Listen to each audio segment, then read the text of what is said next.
This chapter will explore translation and transaction exposure. This is chapter 10 in your text.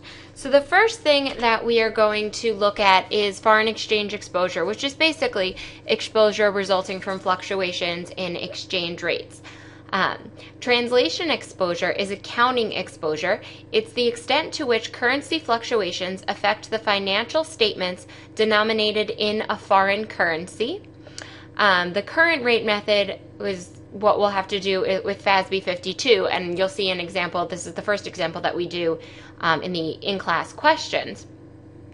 All balance sheet and income statement items must be translated at the spot rate. If foreign-denominated assets exceed foreign-denominated liabilities and you have a foreign currency depreciation, there would be a loss from this. If there's a foreign currency appreciation, this would show a gain. Economic exposure is the extent to which exchange rates impact the value of expected cash flows, meaning operating exposure and transaction exposure. The financial statements of the subsidiaries must be translated to the firm's home currency before they are consolidated in the financial statements. For hedging, your goal is to establish an offsetting currency position to lock in the dollar value of the currency exposure and therefore eliminate any of that exchange rate risk. And we have a couple of different options for doing this. We're going to talk now about how hedging works overall.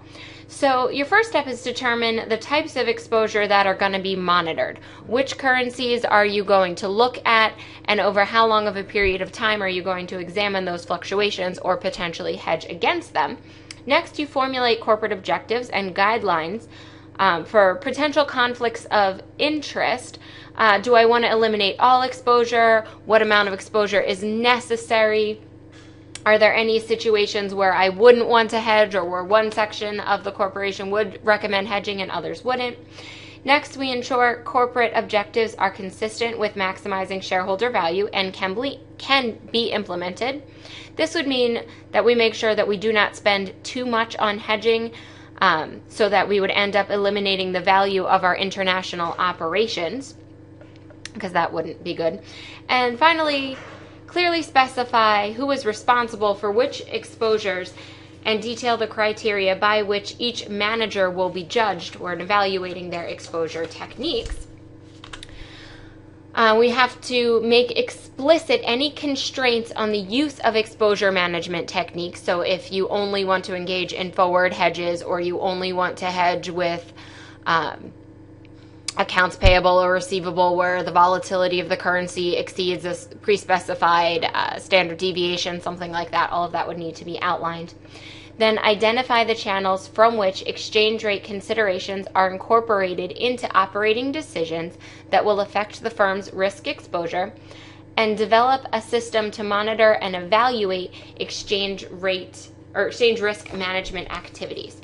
So overall, when we're hedging, we have to think about the cost versus the benefit of hedging. A company can benefit from hedging only to the extent that it can more accurately forecast exchange rates than the market. For an accounts receivable, you would hedge if the forward rate is greater than your expected future spot rate.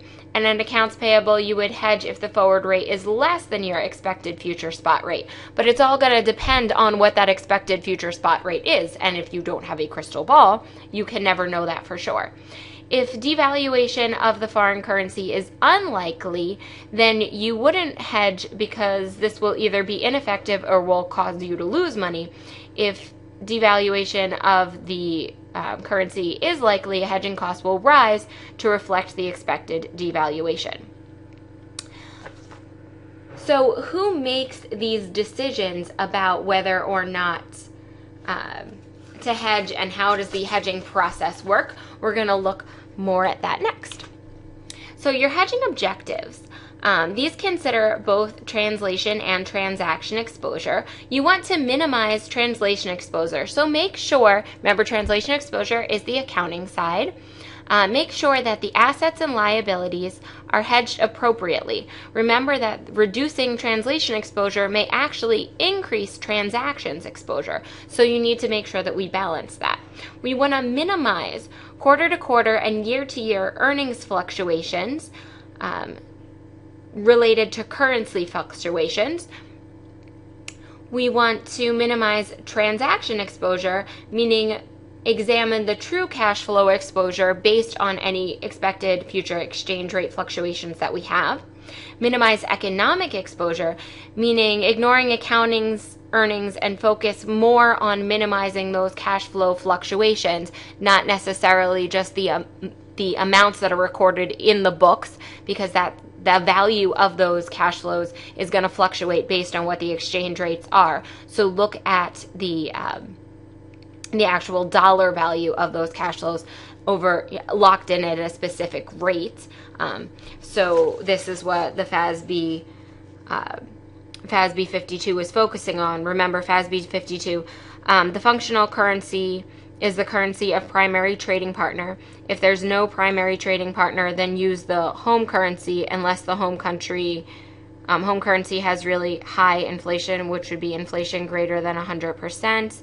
And then remember, FASB 52, which is the current methodology, says that all statements must be translated at the spot rate if the foreign currency, so it must be translated at the spot rate. So we're going to be looking at that consistently based on what the spot rate is right now.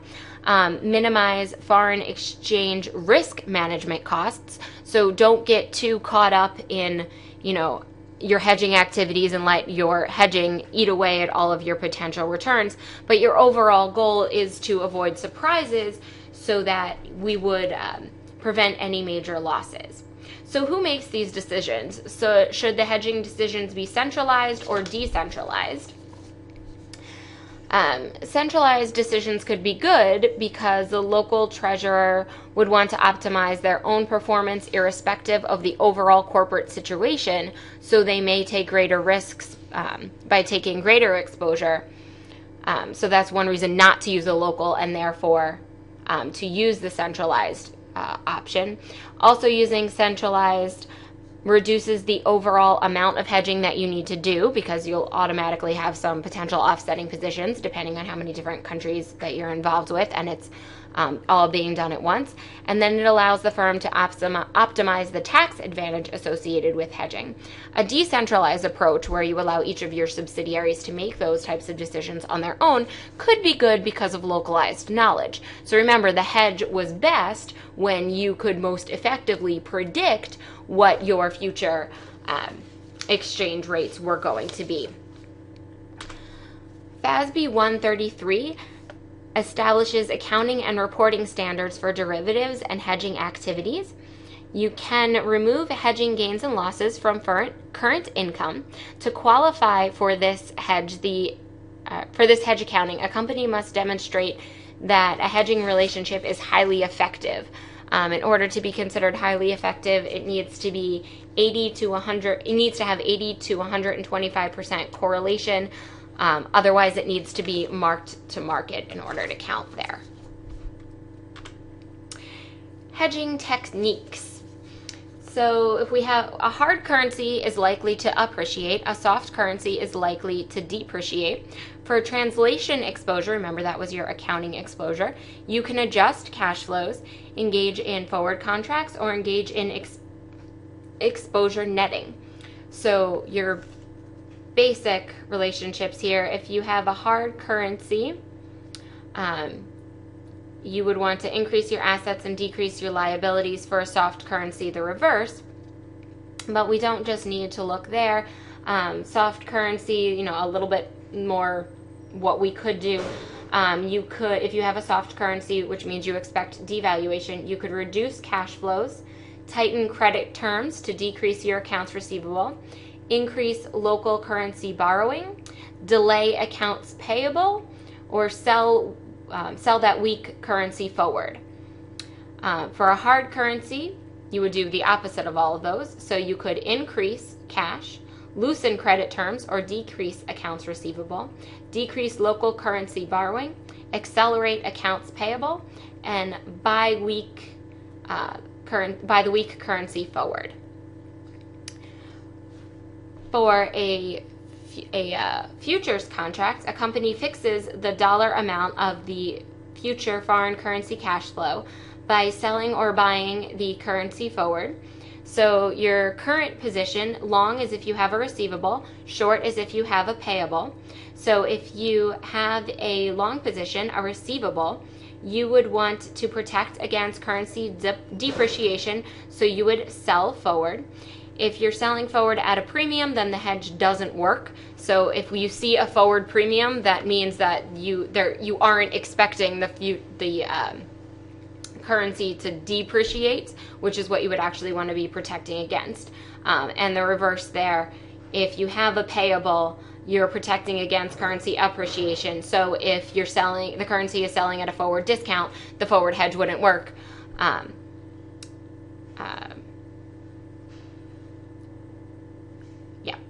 Okay, ask yourself, is the currency selling at a forward premium or discount, and then is that therefore a valuable hedge for you? The real cost of hedging. The real cost of hedging assumes that you know the future exchange rate, which of course when you're engaging in these hedges, you don't know what the future exchange rate is going to be. The traditional method of calculating the hedging cost is to compare the forward rate versus the current exchange rate. This computes only the forward premium or discount currently, but the actual cost of hedging computes the opportunity cost of hedging as well, where we're basically comparing the cash flow with the hedge versus without the hedge. So a real cash flow of a payable would be equal to the difference between the nominal cash flow of hedging the payables versus the nominal cash flow without the hedge. And anytime the real cash flow is negative, then hedging is recommended. So that was, again, the real cash flow is equal to the nominal cash flow with nominal cost of hedging. So nominal cost of hedging the payable, or the cash flow after we received that payable, minus the nominal cost of payables without that hedging. And the same goes for the receivables. So anytime that you see the overall real cost of hedging being negative, that would mean that it is beneficial to actually hedge, because your real cost overall your real cost is lower, therefore you're bringing in currency and increasing your overall value. So we've talked before about the forward market hedge. We've done another example in previous chapters. We're just going to look at this here again. If GE has a 10 million euro receivable in 1 year, what would they do in a forward market hedge? They could sell forward for 1 year and they would receive a fixed amount. Why would they consider doing this? Well, because they would have that amount locked in and they would know what they were going to get.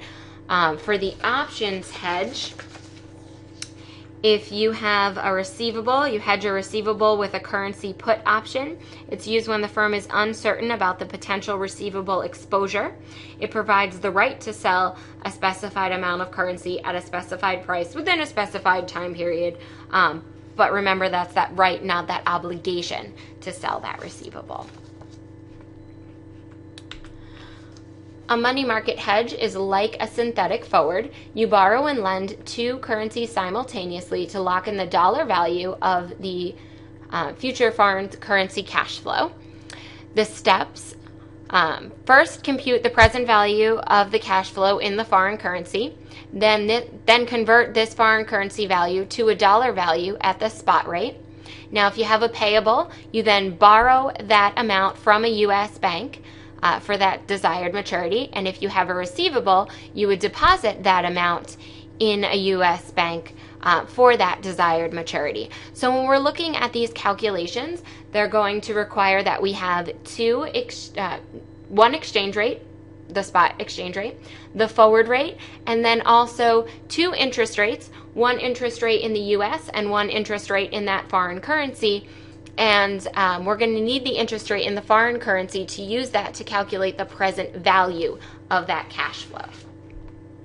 So if interest rate parity holds, the firm would be indifferent between a money market hedge and a forward hedge, but due to transactions costs and potential opportunity costs, you do actually see money market hedges being implemented quite often. So here's an example of a money market hedge. Now, I've done this one without the bid-ask spread involved. I can provide you examples later with a bid-ask spread. But in this illustration, GE has that same 10 million euro receivable in 1 year. We have the current spot rate, and then interest rates offered in the US and the EU are 10% and 15% respectively. So our first step is to compute the present value of the cash flow in the foreign currency. So I have that 10 million euro receivable, and I'm going to use my interest rate in the EU to discount that back 1 year to get the present value. So if this were 2 years, I would have to square that denominator and so on and so forth. This is just a present value calculation. Remember, present value is equal to the future value divided by the quantity 1 plus the interest rate raised to the number of compounding periods.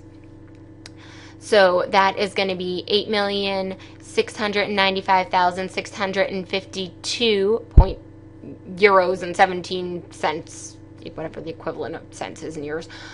Convert this value to dollars at that spot rate. So I converted it at the current spot rate of 1.3382 per euro.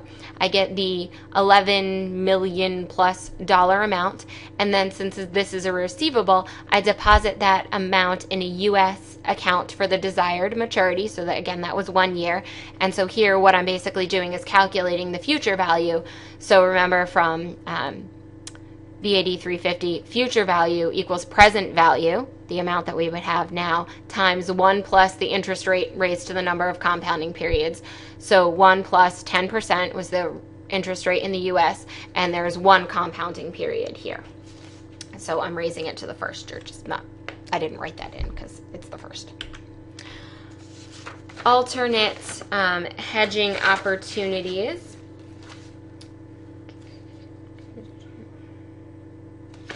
Okay. Alternate hedging opportunities, you can engage in risk shifting, where the exporter invoices the importer in the exporter's local currency, thus shifting the currency risk to the importer. This is a zero-sum game, so an importer will take on exchange rate risk if and only if the future spot rate is less than or equal to the forward rate. If the prices are equal to the forward rate, if prices equal at a forward exchange rate, then the two parties are indifferent and no risk shifting will occur. Pricing decisions. So convert between the foreign currency price and the dollar price using either the forward rate, or using the forward rate, not the spot rate. So when a company fails to account for anticipated exchange rate changes when making pricing decisions, it may incur losses unrelated to exchange rate risk because they get paid in the future. If you have a whole bunch of potential forward rates that you're looking at, the general best practice is to use the average in there. So remember, these payables or receivables are in the future. You already have the forward rates, which is the market's expectation of what future spot rates would be. So use that information as opposed to just relying on what the current exchange rate is. Currency risk shifting. Two companies involved in a transaction can agree to share the currency risks associated with that transaction. To do this, the companies develop a customized hedge contract embedded into the underlying trade transaction. This is basically a price adjustment clause shared beyond the neutral zone. So they'll specify a neutral zone. When exchange rates fall within a pre-specified neutral zone, the importer pays the dollar equivalent of the local currency at a specified base exchange rate. So it, a clause put into the contract that'll explain over which exchange rates that would apply. Exposure netting as another option. Exposures in one currency are offset with exposures in the same or another currency. So the stronger the correlation, the more effective this is for hedging. If you you would take a long position and short offsetting positions in the same currency. If two exchange rates are positively correlated, then you would go long in one and short in the other. If they're negatively correlated, you go long and long or short and short to offset one another. A currency collar, otherwise known as a range forward, is a contract that provides protection against currency movements outside of an agreed upon range. This works by simultaneously buying an out-of-the-money put and selling an out-of-the-money call for the same size, strike price, and premium. And then finally, cross-hedging. If a firm can't find a futures or forwards contract on the currency for which it has exposure, it will hedge its exposure using by purchasing or selling a forward or futures contract on a related currency. So if you're dealing in some really obscure or really small currency, you may want to find one that's highly correlated with the currency in question, and you can actually find hedging relative to that. So the way that's done is to use a regression to estimate the relationships, and the beta will tell you the sign and size of the offsetting position. The greater the R squared of that value of that regression, the better the cross hedge that would provide. So let's review a little bit overall about forwards versus about options, hedging with options. You would hedge a bid for a contract with in a foreign currency with a call. The general rules on whether to use forwards versus options: when the quantity of the foreign currency outflow or payable is known, buy a forward. If it's unknown, you would buy a call. When the quantity of the foreign currency inflow or receivable is known, you would sell forward. When it was unknown, you would buy a put.